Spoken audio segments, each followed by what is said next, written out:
And the algorithm that I want to talk about is usually called lazy select.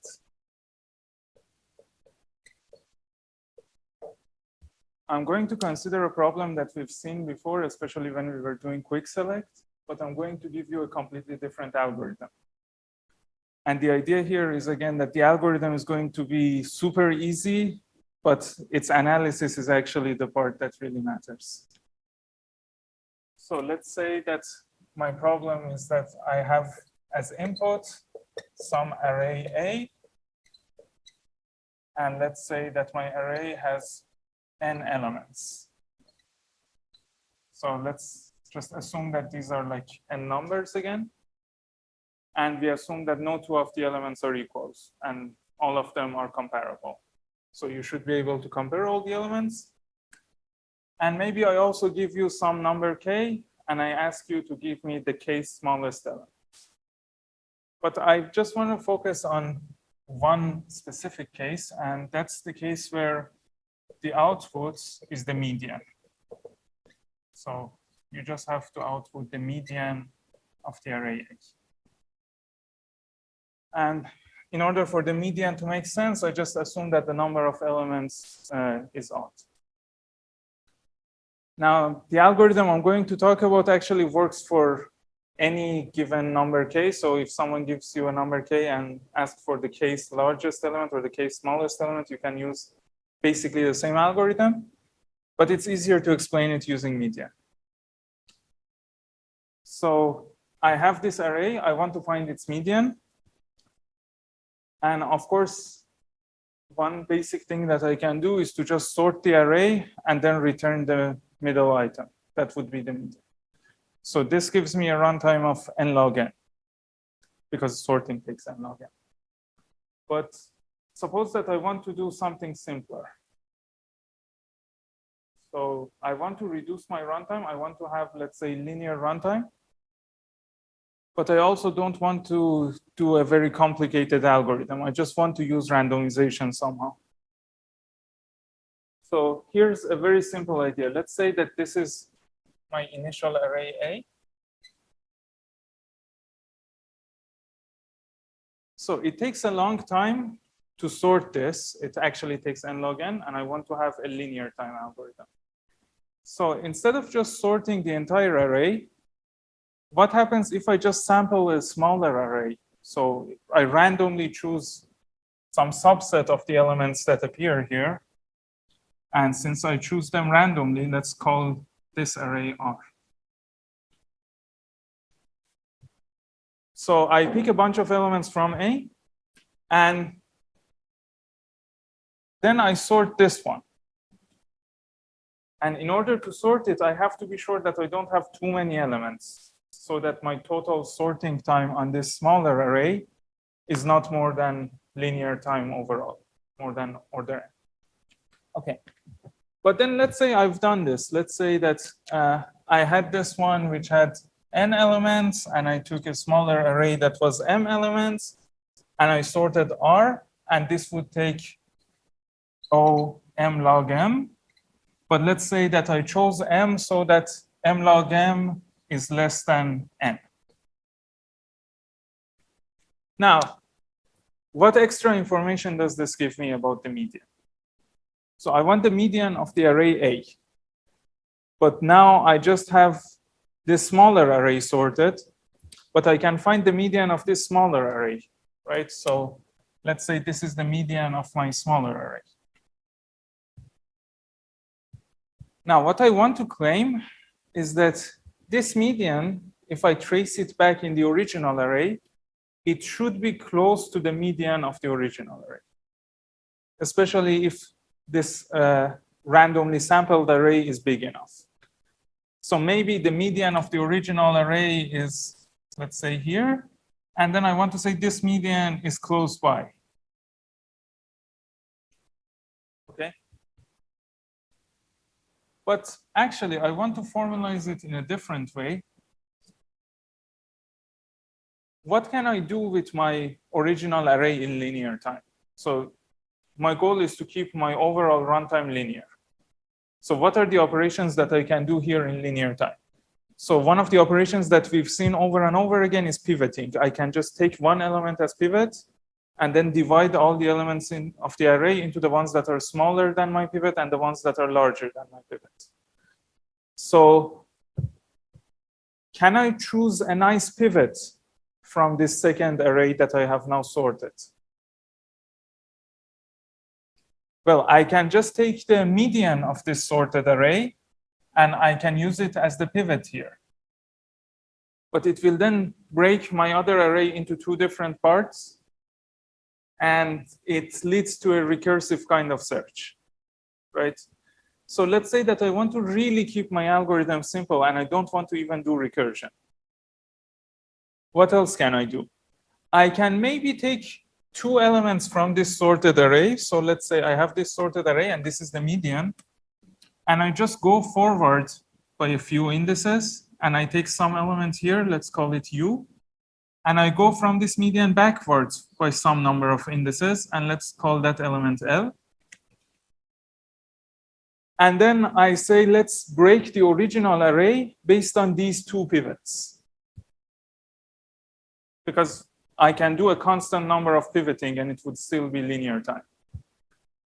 So I take my original array and I break it like this. So I have L here. I have a bunch of elements that were between L and U. I have U here, and I then have a bunch of elements there. So this is now, again, this is my original array, but I broke it down like this. Okay. So what else can I do? Again, I just want the median of this original array, and I hope that the median is somewhere in here. Of course, it's possible that the way I chose L and U makes it so that the median is here, but I just don't want to consider that for now. I want to say that suppose I chose L and U in a nice way, so that with very high probability, the median is in this center part here. So if the median is in the center part here, now this center part is also smaller than the whole array. So maybe what I can do is that I can just take this center part and just sort this one. Okay. So I'm just giving you the general ideas. I'll get back and fill in the details and say why this happens. And at this point, this is just wishful thinking. This is like what I wish to have, but then I have to fill in the details of the algorithm so that my wishes come true. Okay. So now basically what I'm doing is that I'm just using sorting and I'm using pivoting. So I take my original array, I randomly pick a bunch of elements from it, I sort these randomly picked elements, then I choose two indices here that are kind of close to the median of this randomized array. And then I use those two elements to do a pivoting. And then I just hope that my median element appears between these two elements, and also that the number of elements in here, in this center part, is small enough that I can sort them. And I can do all of these things in linear time. Okay? Now, if this works out, if I can somehow do all of these things the way I wanted, then I can find the median in linear time. But now I'm, of course, using a randomized algorithm. So the algorithm that I'm going to give you is not going to always succeed. There is going to be some probability that the algorithm fails. But then we will do an analysis and show that the probability of failure is small. Okay? Now, when would such an algorithm fail? Well, one case where it would fail is if the median is here or here. So I have to choose these indices L and U so that the probability that the median is here or the probability that the median is here becomes small. The other case where this algorithm fails is if this sorting takes a long time. So of course, when I'm taking this array R, I can choose how many elements I want to have there. So I can make sure that sorting the array R takes linear time.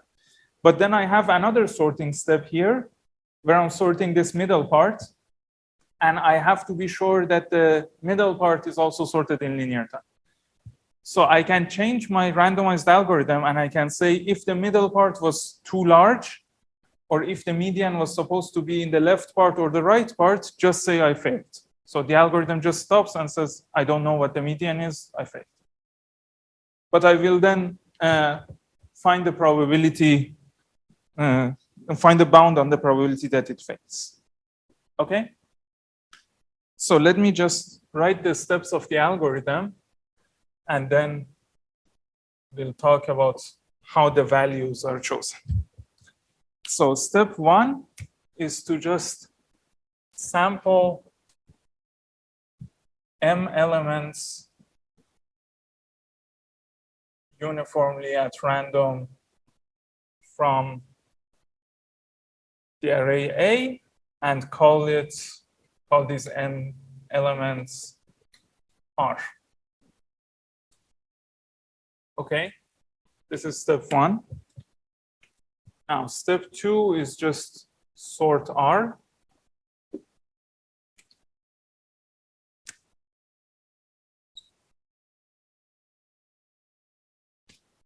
Step 3 is to find the median of R and then go back by a number of indices and go forward by a number of indices and choose the L and U.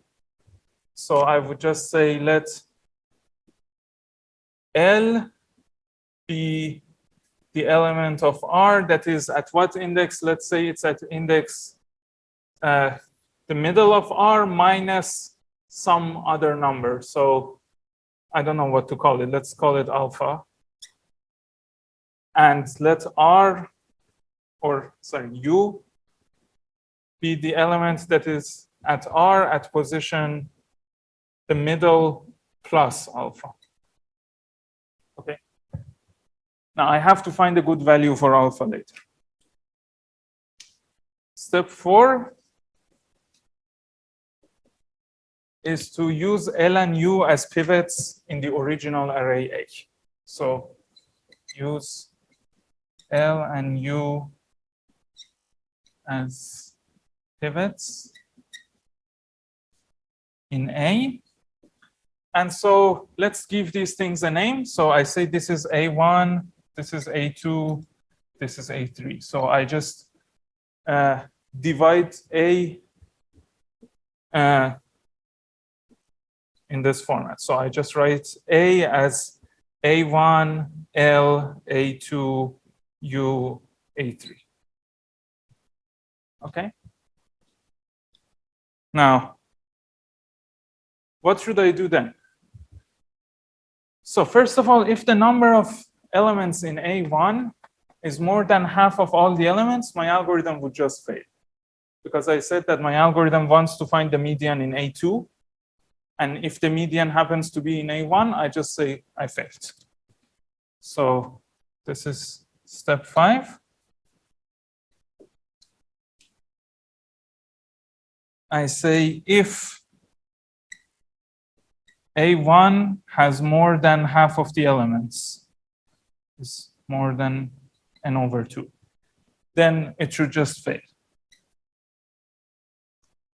But I can say the same thing about A3, right? So if I have too many elements here, then the median has to be in A3, and again, I would fail. So if A1 is less than n over 2, or the size of A3 is less than half of all the elements, just fail.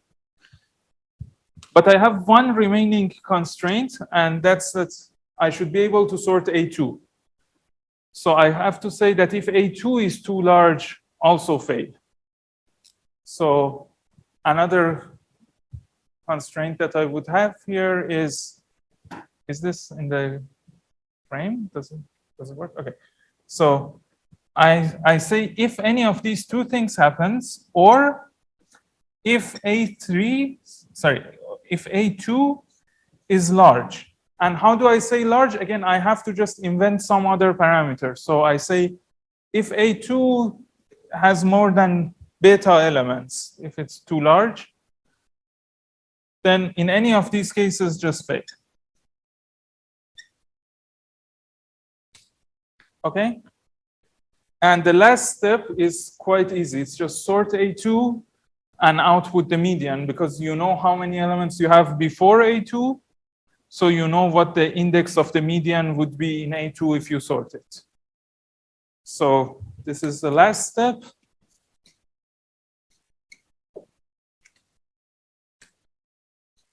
Sort A2.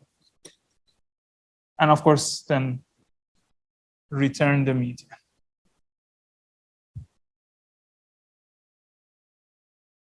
Okay. So now, what should we do? We should find good values for these parameters. So I don't know what value is good for M. I don't know what value is good for alpha. I don't know what value is good for beta. Right? So I just came up with an algorithm. And if I choose right values for M, alpha, and beta, then I will have a situation where my runtime would be small. Now, I'm going to give you the values, but these values are not found magically. The way they're found is that people designed this algorithm like this, and then they did the analysis, and then they figured out what values they should plug in there so that the whole thing works. Okay? But the values that work are this. So the M, the number of elements that I'm going to sample, is just going to be n to the power of 3/4. Okay? And the alpha here is just going to be square root of n. And the beta here is going to be 4n to the power of 3/4. Okay? But again, when we're doing the analysis, you will see that I just use M, alpha, and beta. And at the very end, I just plug in these values. And I say, OK, with these values, it works fine. OK. So what do we know about this algorithm? If the algorithm does not fail in step 5, it will definitely return the right answer in step 6. Right? So the only cases that we have in this algorithm is that either the algorithm fails or it returns the correct answer. There is no case where our algorithm gives us the wrong answer. So that's good. Let's just look at the runtime for a second as well. So here I'm sampling these many elements. So n to the power of 3/4. So that's the amount of time that I need. And by the way, when I'm doing the sampling, just to make things easier, I'm going to let you choose the same element more than once. So you can just imagine that you have an array of size m, and you just go over this array, and for every index, you randomly pick one element of A. And you don't keep track of which elements have already appeared. So one element might appear more than once. Okay? So this part, the first step, is going to take a runtime of n to the power of 3/4, assuming that you can generate random numbers in constant time. Okay? Then we sort this. But so this array R had length m, so it's going to take m log m times. So the runtime is n to the 3/4 times log of n to the 3/4, which is less than O(n). So the only thing I really care about is that my overall runtime is linear. Now, this part is just finding two elements based on a formula. So this is constant time. This part is a pivoting, but I'm using two pivots, but it doesn't really matter. I'm pivoting on an array of size n. So this is O(n) time. This is just checking some constraints. It's constant time. Now, this last part, it sorts A2, but we only get here if A2 had at most these many elements. So the runtime of step 6 is at most this much times its log. So 4n to the power of 3/4 times log of 4n to the power of 3/4. And so this is basically the same as step 2. And so this is also less than linear time. So my overall runtime is now linear. Okay, that's good. So I have an algorithm that either fails or gives me the right answer, and the runtime is also linear. Now what I have to do is to find the bound on the probability of failure. So what is the probability that I fail at step 5?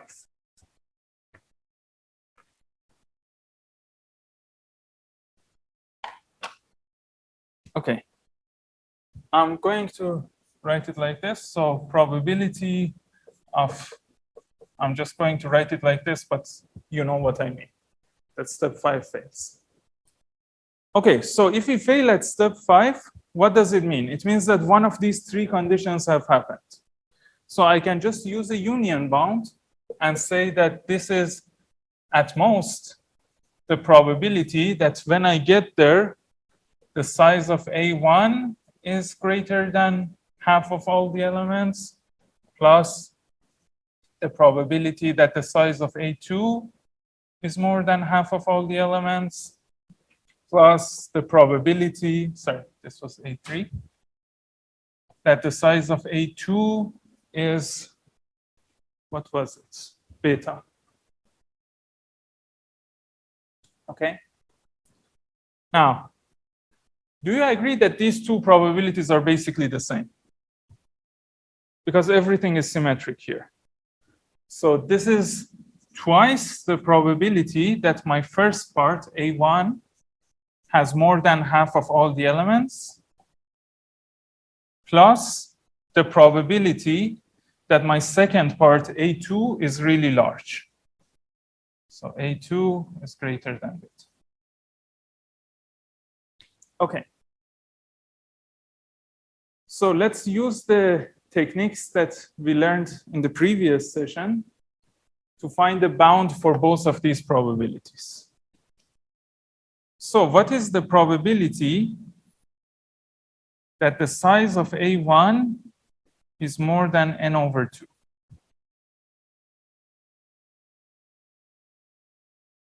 Okay. So I want to say that more than half of my elements are here in A1.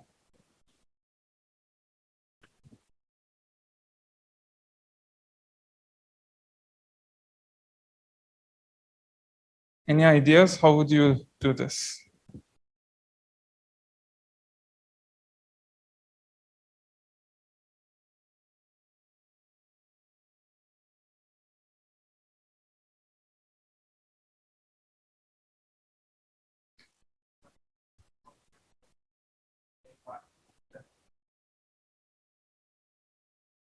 Right. But let's look at here, actually. And let's see what's happening when we're doing the sampling. Right. So when I'm doing the sampling here, more than half of my elements were here in A1, right? But most of my samples were taken from the elements that were from L and larger, because this one is sorted. So most of my elements are here. These elements were all taken from this part. Okay. But what does it mean when I say A1 has more than half of the elements? It means that my median is somewhere in A1, right? So all of these elements here are larger than the median.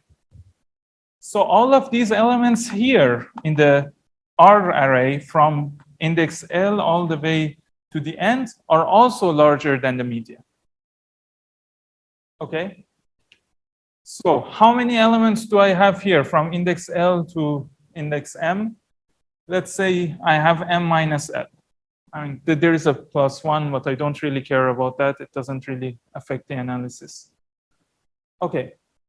So this is less than or equal to the probability that there are M minus L, there are at least m minus L samples that were larger than the median.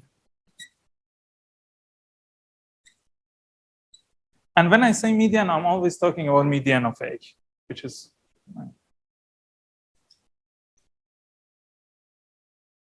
okay. Now, so it makes sense, since we're talking about the samples that are larger than the median, to just define a random variable that counts the number of these samples. Okay? So let's say X is the number of samples in R that are larger than the median.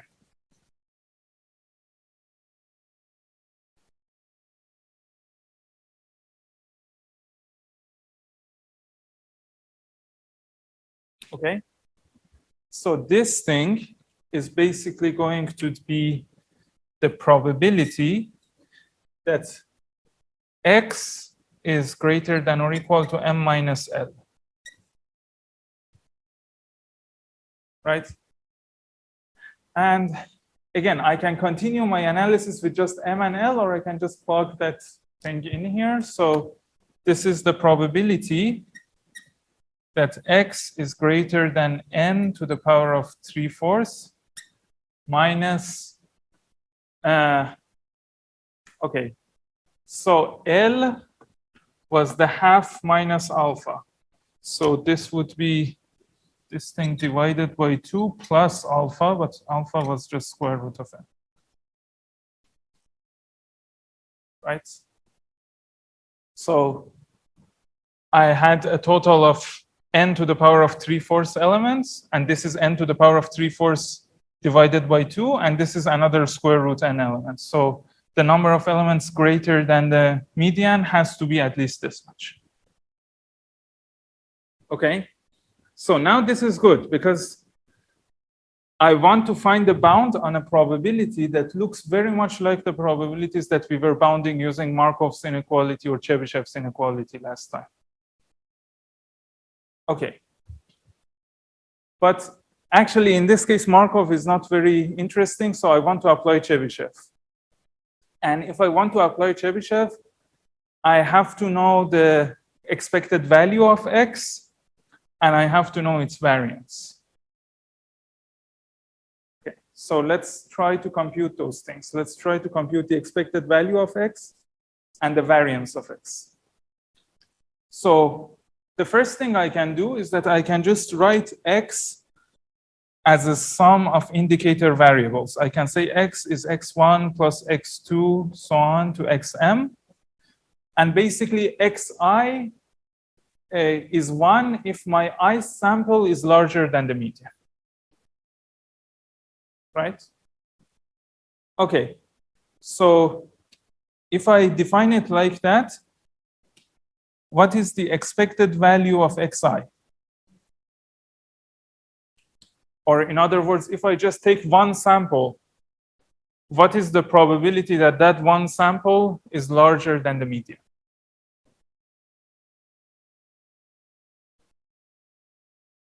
Actually, in this particular case, it's going to be 1/2 minus 1 over n. Right? But again, I don't care about the minus 1 over n. You can have it there. It just makes the calculations harder. It doesn't change anything. Okay. So that's the expected value of the Xi.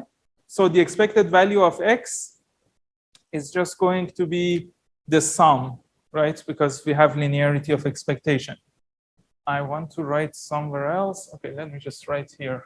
So expected value of X is just going to be m over m times, sorry, m times 1/2 minus 1 over n, which is basically n to the 3/4 divided by 2 minus n to the 3/4 divided by n. But again, this last part, I don't really care about it because as n tends to infinity, this last thing tends to 0. So this doesn't really have an effect on my overall analysis. Okay? What is my variance? So the variance of each xi is 1/4, right?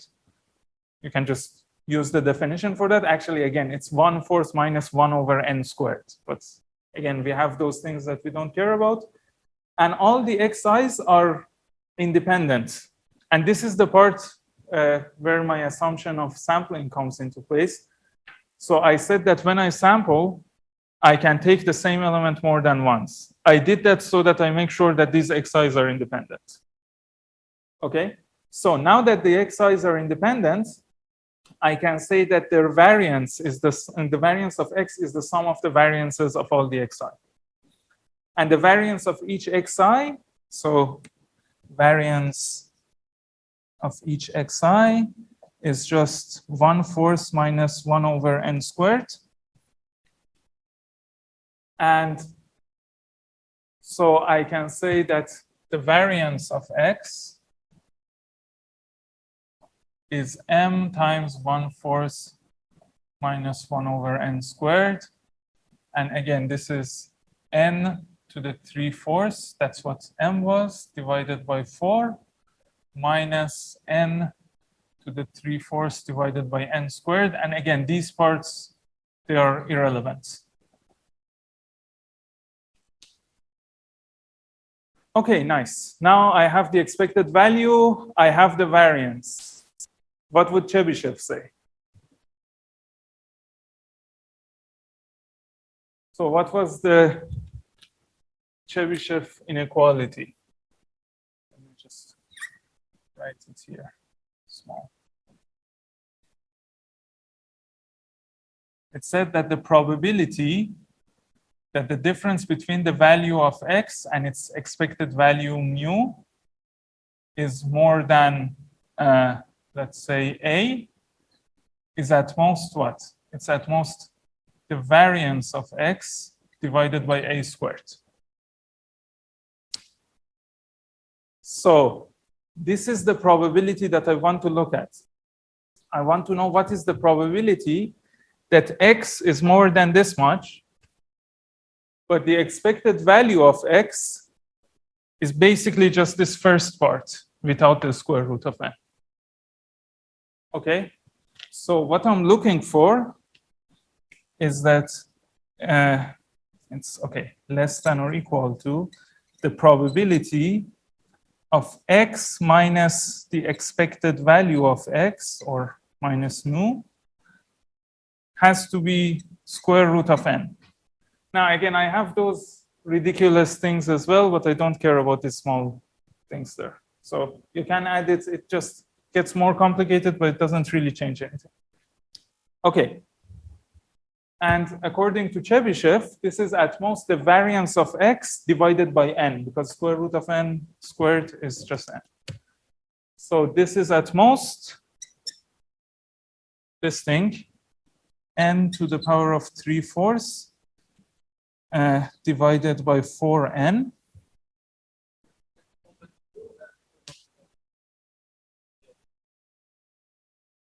Sorry? Okay, yeah. So it's at most this plus some small things, these small things that come from here. So I just write plus small o of 1 because I don't care about those. Okay, but what is this? So this is also tending to 0, right? If n gets larger and larger, this term is also going to tend to 0. So what this tells me is that for large enough n, with high probability, my algorithm is not going to fail on this condition, right? And because we said that these two conditions are basically symmetric and have the same probability. So with high probability, we're not going to fail on any of these two conditions. So in other words, coming back here where I was computing the probability of failure, the probability of failure is at most n to the power of 3/4 divided by 2n plus some small stuff plus the probability that A2 becomes too large. Okay? So now I'm going to erase this one and talk about the probability that A2 becomes large.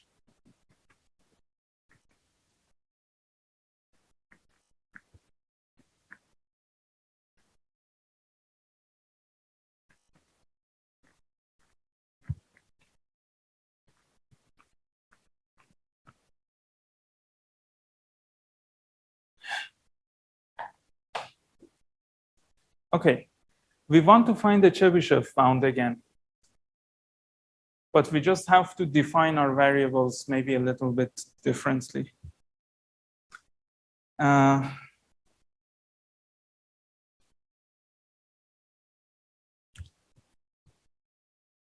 So last time, what really helped us was that we could really locate the median. Right? We could always say that the median is in A1, for example. But this time, I don't know where the median is. Right?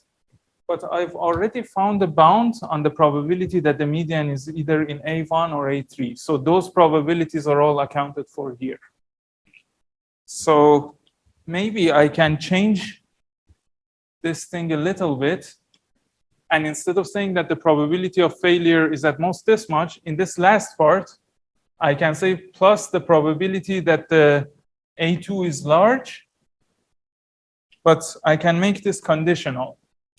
I can say, assuming that A1 and A3 were not more than half. Okay?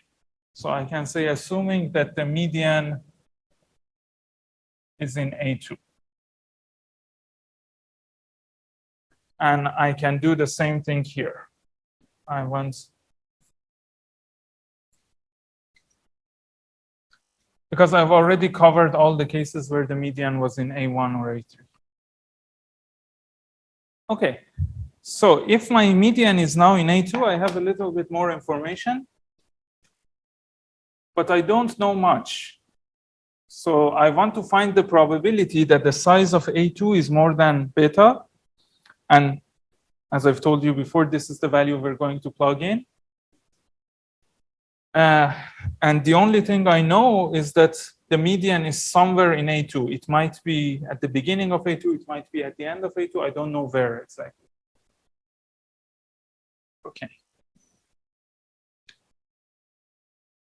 But let's just see why this is improbable. So I want to first build the intuition here.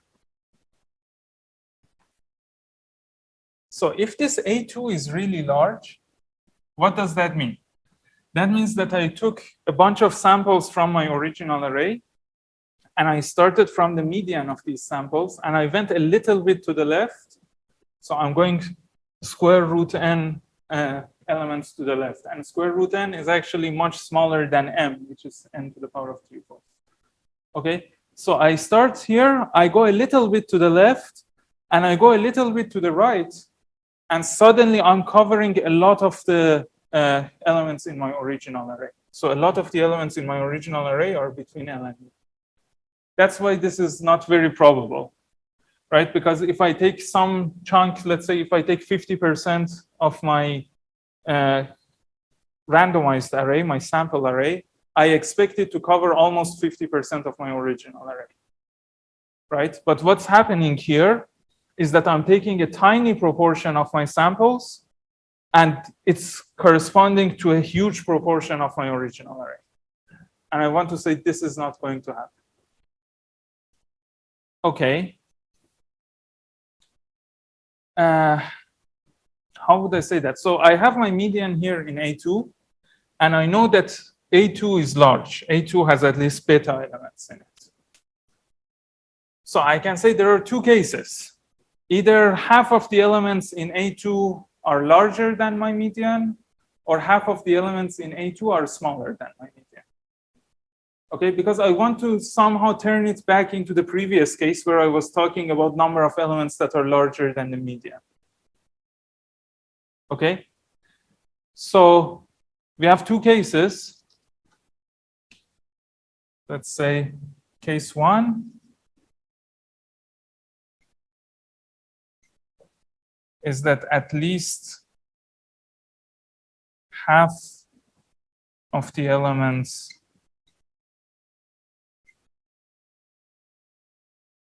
in A2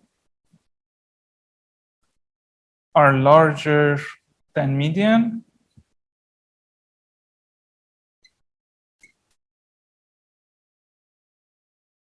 And case two is the exact opposite. So at least half of the elements are smaller than the median.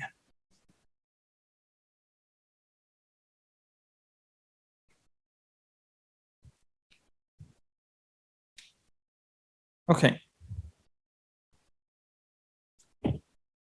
Do we have symmetry here again?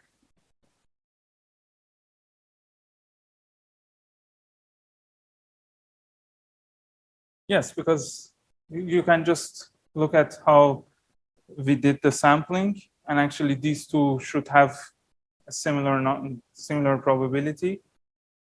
So let's just assume we're in case one, and let's find some bound on the probability of case one happening.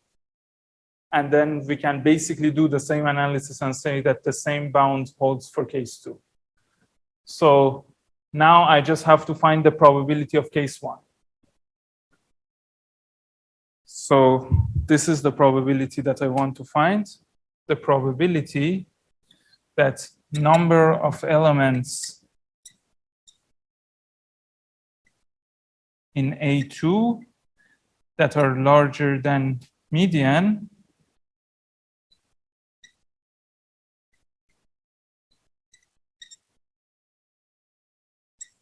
is at least half of A2, beta divided by 2. Okay.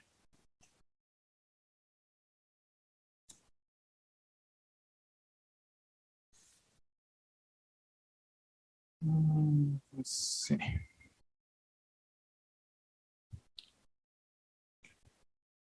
So this means that if I sort A2, the median is somewhere here. A lot of elements are larger than it. And so what can I say in my array R? Because whenever I want to talk about probabilities, I like to return to my array R because that's where I was choosing my elements randomly. Okay. So what can I say about, let's say, the number of elements that I took here that were larger than the median?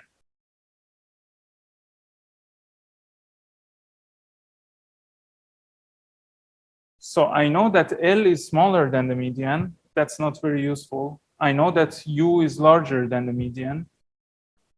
But how many elements in between are larger than the median? Let me see. Actually, that doesn't seem like a great idea. Let me see.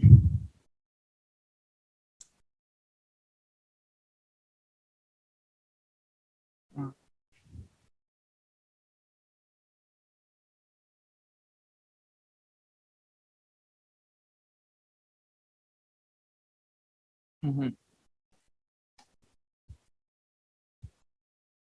Okay, what do I know about the correspondence between R and A? I know that this part of R corresponds to A1. Of course, L corresponds to L. This part of R corresponds to A2. U corresponds to itself. And this part of R corresponds to A3. Right? Now, I want to find some parts so that their proportion is off. so that I can say that the probability is not so high. Okay. So what do I know here? I know that my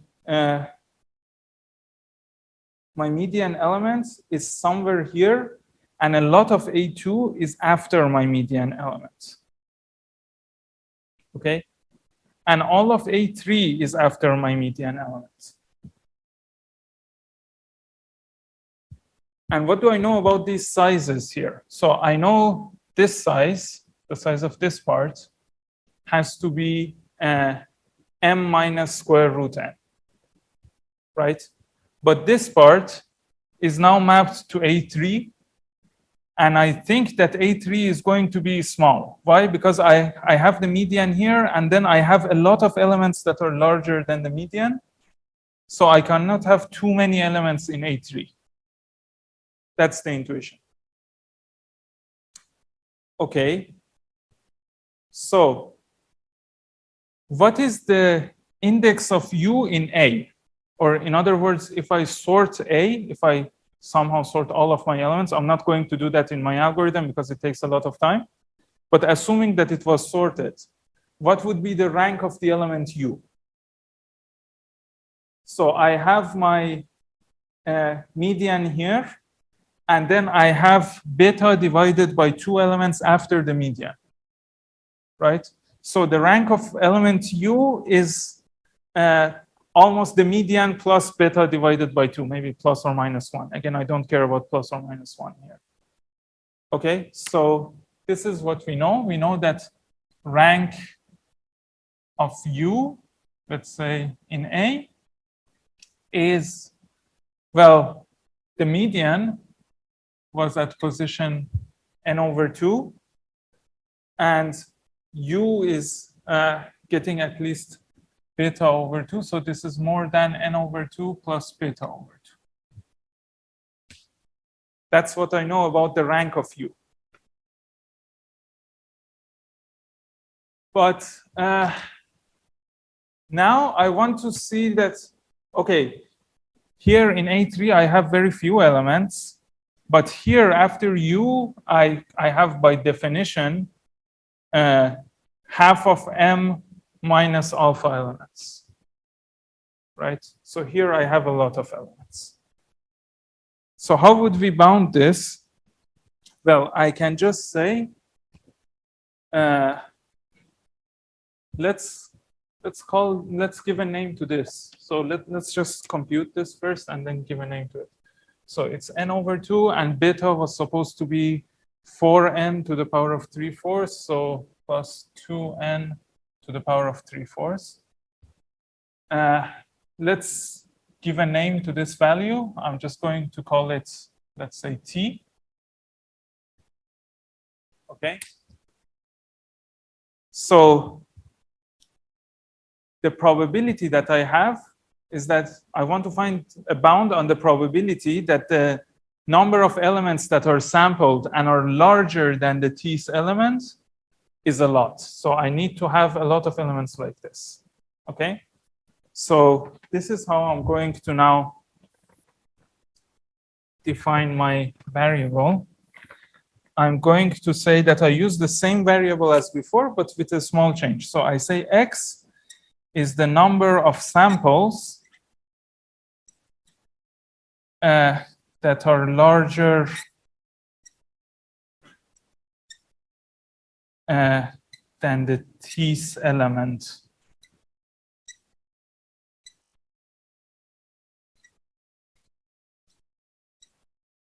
of A. And again, when I say t's element, I mean in sorted order here. Okay, so previously I was just counting the number of samples that are larger than the median. But here, I don't have that kind of weirdness. The weirdness that I have is that I have too many samples here corresponding to too few elements here.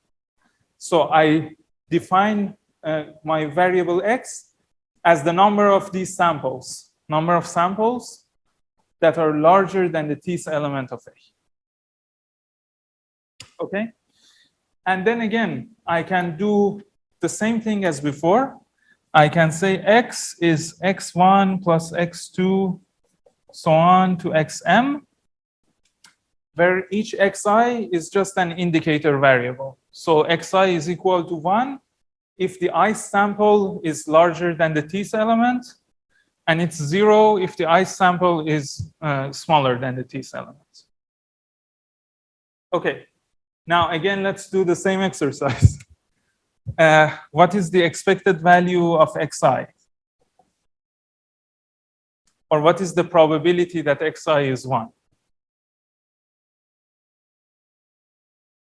It's just n minus t over n, right? Because I'm taking a sample and I want my sample to be after the T element. So this is just n minus t over n. What is the variance?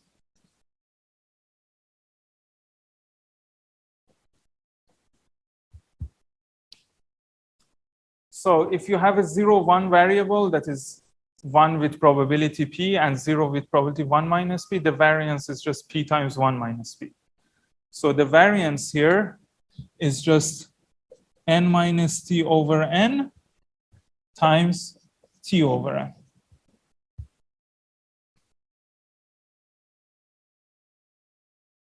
And okay, so I can just write it as nt minus t squared divided by n squared.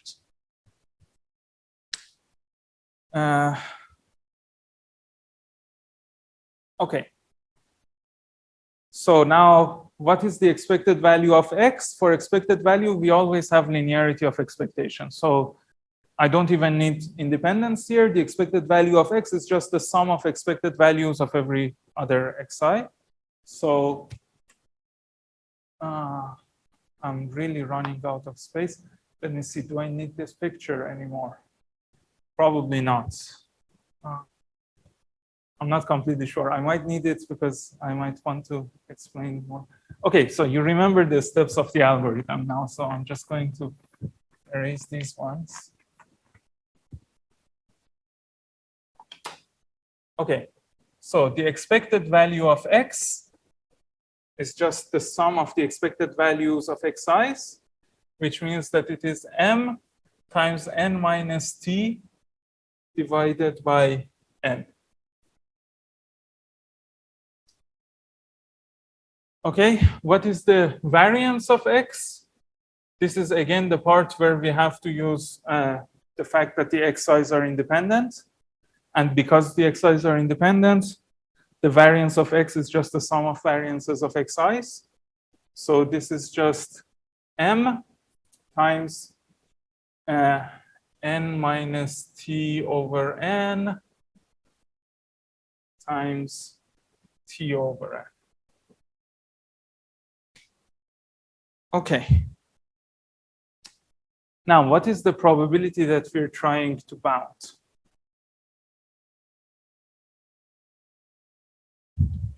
We want to find the probability that what? That x is more than what?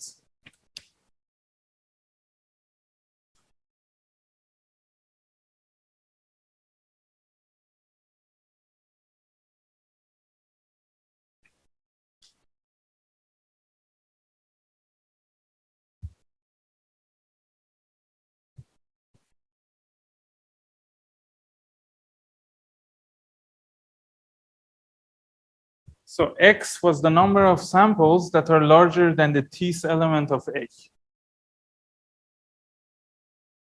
Okay. So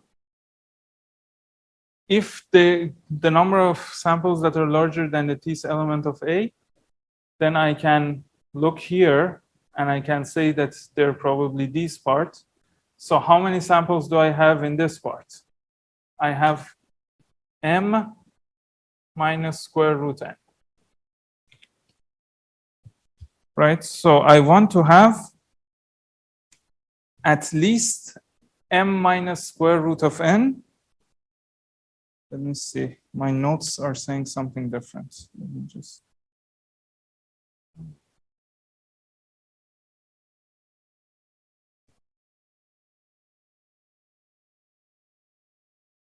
Oh, yes, because I'm wrong here, because this is m divided by 2 minus square root of n, right? Because I have the right half. So this was the median of R. I had the right half, which had m over 2 elements. And then I took square root of n elements out. So I'm just only counting the ones after here. So it's m over 2 minus square root of n. Okay, so I want the probability of that. So I want the probability that x is more than m over 2 minus square root of n.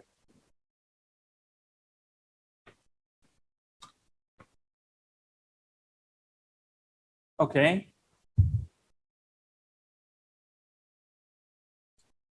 Let's just plug in the values. So m was n to the power of 3/4. So I want the probability that x is more than n to the power of 3/4 divided by 2 minus square root n.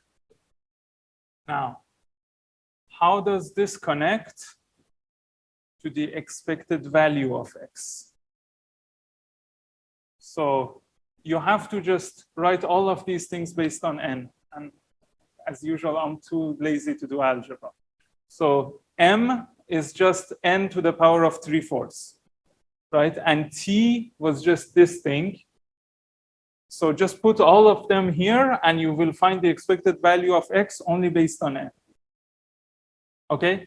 And if you do that, then you can rewrite this part, this probability, as the probability that the difference between x and the expected value of x, just like last time, is more than square root n.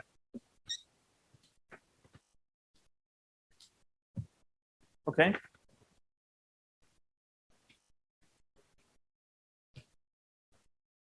This part?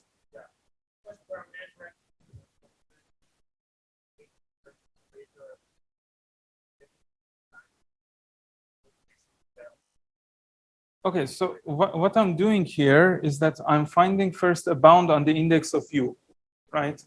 So I'm saying that the rank of u in the array A, if I sort the array A, u is going to be at an index that is larger than this amount. Okay? But then instead of talking about u, I just talk about the element that has to be at that index. It's not necessarily u.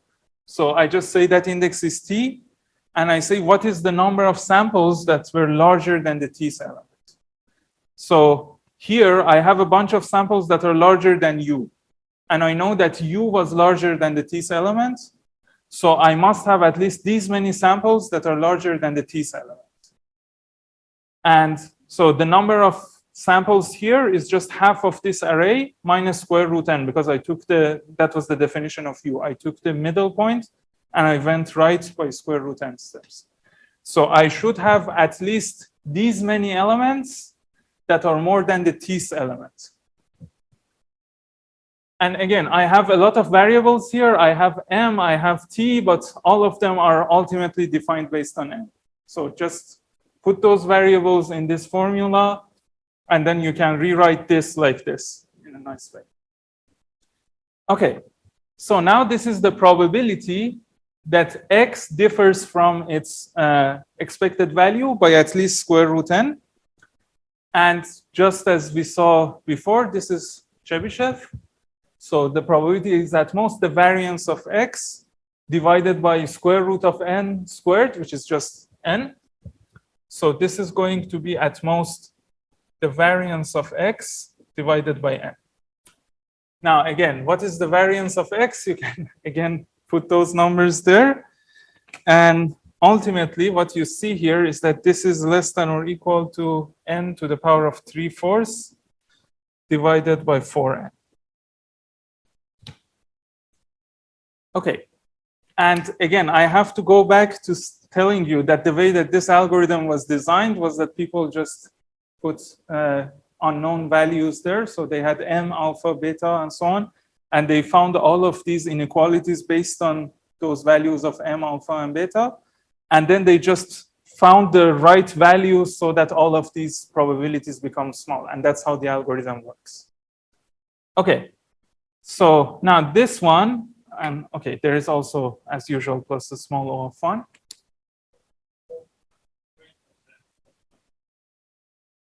No, this is, it doesn't really matter because this is also small o of 1 as n tends to infinity, right? So all I'm saying is that there are some small constants here, even smaller than this one, which were there because we had like +1 and -1, and I was very sloppy with those things. So I didn't really calculate the indices exactly. There were some -1 +1s there. Okay, anyway, this is the probability here. So we can come back here. Again, the probability of our failure was at most this much. So now it's just what we had before, n to the 3/4 divided by n.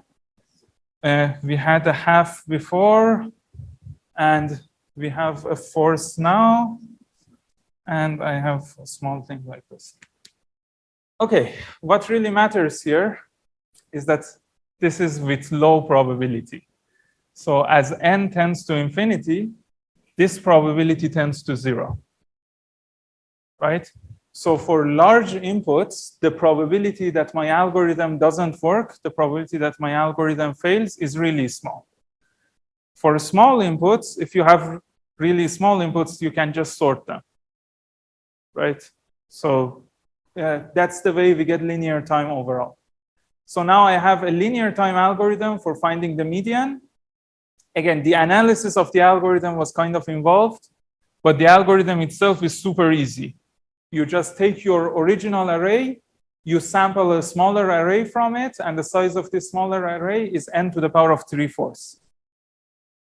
And then you find the median of this smaller array.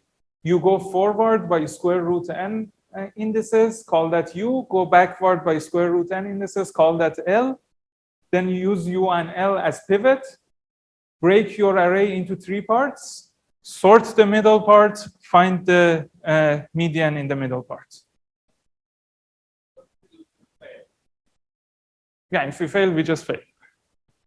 That's it. So there is a probability that it fails, but again, the important point is that that probability is really small. And it tends to 0 as n grows.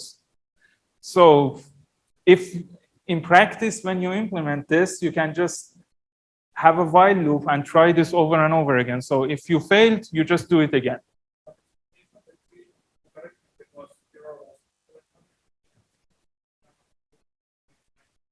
No, but this is like, yeah, but it's like n to the power of -1/4, right? So, and another thing you can do is that if your n is really small, so let's say you want to find, I don't know, an algorithm that works with 99% probability. Okay, so for large enough n's, this algorithm is going to work with 99% probability. For n's that are smaller than that, just sort it. So it's fine if you have an algorithm that only for small inputs takes n log n time, but for larger inputs takes n time. Overall, it would be n time.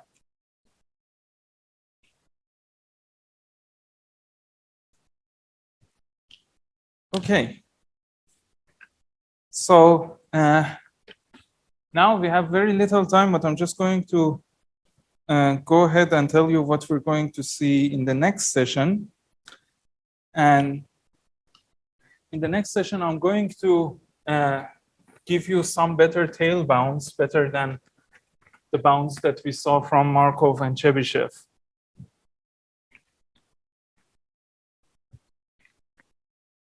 So just consider our favorite problem where we had n coin tosses and we would count how many of them come as heads. Okay, so let's say that I flip n coins and the probability that the coin comes up head or tail is just a half.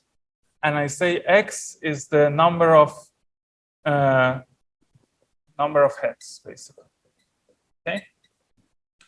So in the last session, what we saw was we wanted to bound the probability that x is more than 0.8 times n. So the probability that more than 80% of our coin tosses come up heads. And we saw some bounds here, right? So let me see, what were the bounds we obtained last time? I should have it somewhere here.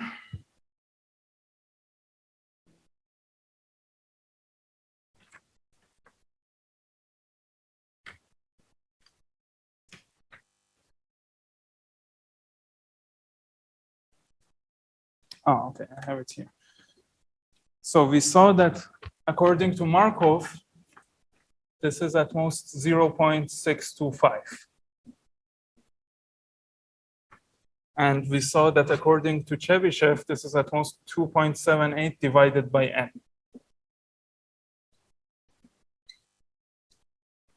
But we can actually do better. And if you remember how we proved Chebyshev's inequality, it was basically that we had an initial random variable and we defined some other random variable, and then we applied Markov to this new random variable.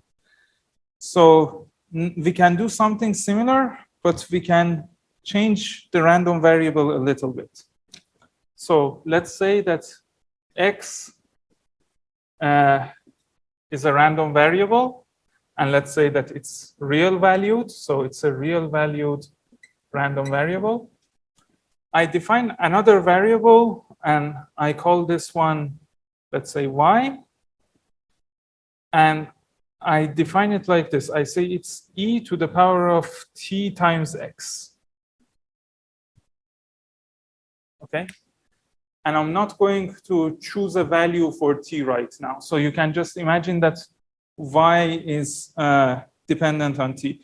And actually, sometimes the notation that people use is this. They call it mxt. Okay, so I just defined this random variable, and let me see. People call this the moment generating function. So for every t, this gives you one random variable, right? I take this random variable, e to the power of tx, and I just apply Markov's inequality. Okay, so let's say that I want the probability that x here is more than 0.8n. Okay, I can say, okay, let me, instead of 0.8n, let me give you the general version. Let's say I want the probability that x is more than some a. This is the same as the probability that e to the power of tx is greater than or equal to e to the power of ta. Right? And this holds for any non-negative t. But what is this probability? Well, according to Markov, this is going to be at most.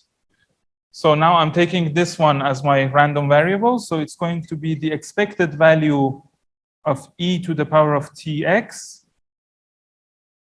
divided by e to the power of ta. Now, this is what we call a Chernoff bound. And the nice thing here is that it holds for any value, any non-negative or positive value of t, right? So if I want to find a bound here, I can just choose the best possible value of t, any value that helps me the most. But this is assuming that I can compute this expected value. And let's actually see if we can compute this expected value for this distribution here.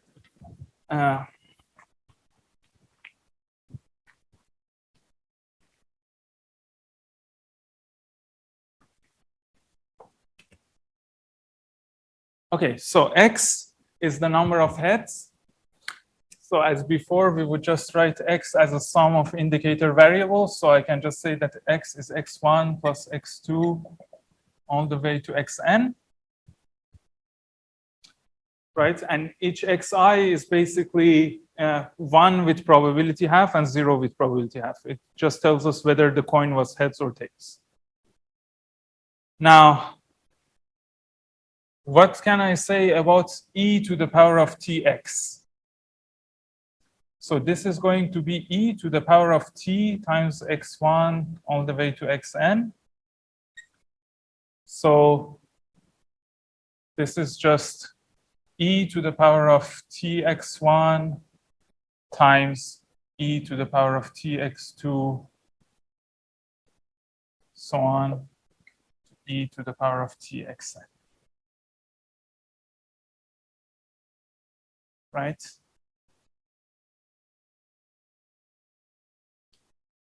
Now I want to find the expected value of this.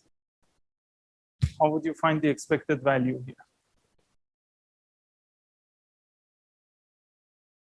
So what is the expected value of e to the power of tx?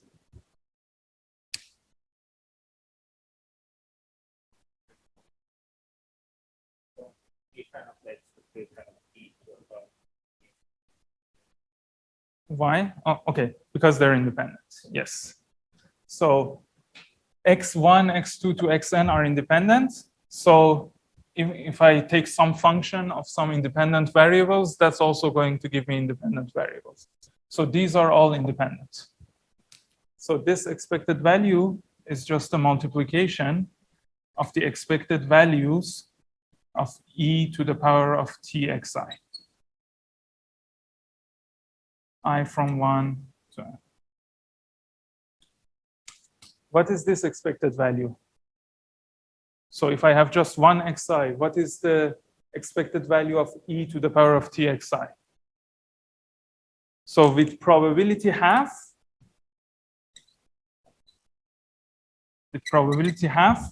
I'm going to have e to the power of t, right? And with probability half, I'm just going to have 1, which is e to the power of 0. So this is what I have here.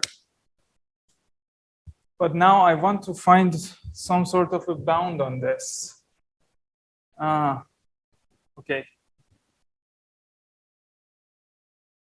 Let's see. I used to do some algebra on this that would make it easier.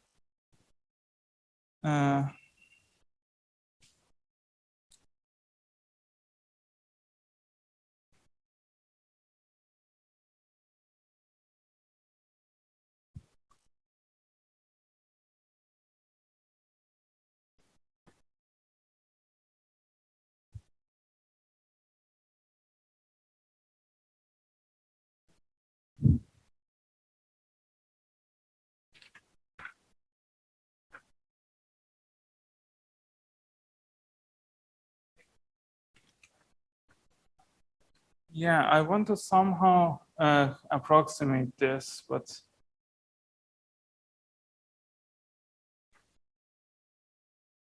okay, so what I have here is much more general. I want to just do it for this particular thing. Let me see.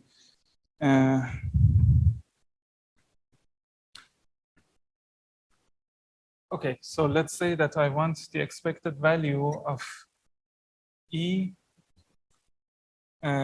to the power of txi. Okay, this is just 1 over 2 e to the power of t plus 1 over 2. But what is the more general case? The more general case is if my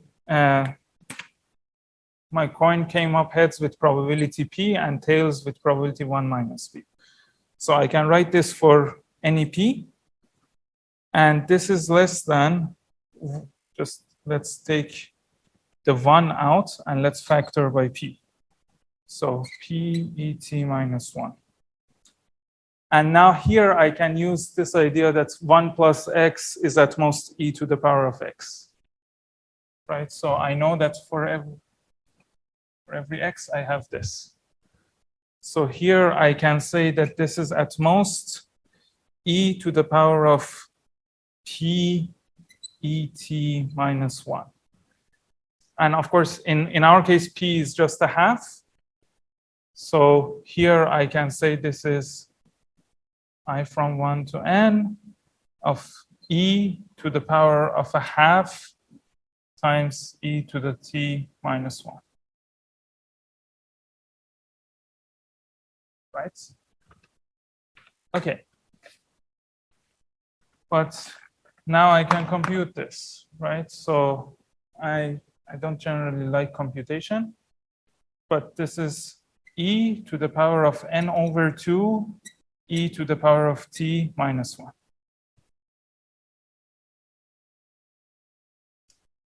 Okay, and okay, this one wasn't an equality, this was inequality. So now I know that my expected value is at most this much. So the probability that my x is more than 0.8 n is basically the probability that e to the power of tx is more than e to the power of 0.8 nt, right? Which is at most this expected value e to the power of n over 2 times e to the t minus 1 divided by this thing. So e to the power of 0.8 nt. Now, we found a bound that looks like this. It looks weird. But remember, you can choose any value for t that you like, right? And again, it has to be non-negative, but you can choose any non-negative value for t that you like. So this is just calculus. You want to minimize this function over t. And let me see if I have the final result. I actually have all the calculations here, but this is just too much for me to do. So yeah, if you do the calculus, it's going to be at most 0.859 to the power of n over 2. Okay. So now we have 3 bounds, and actually I will show you much more details on how this is done with Chernoff later in the next session. But this is now the thing that we get from Chernoff.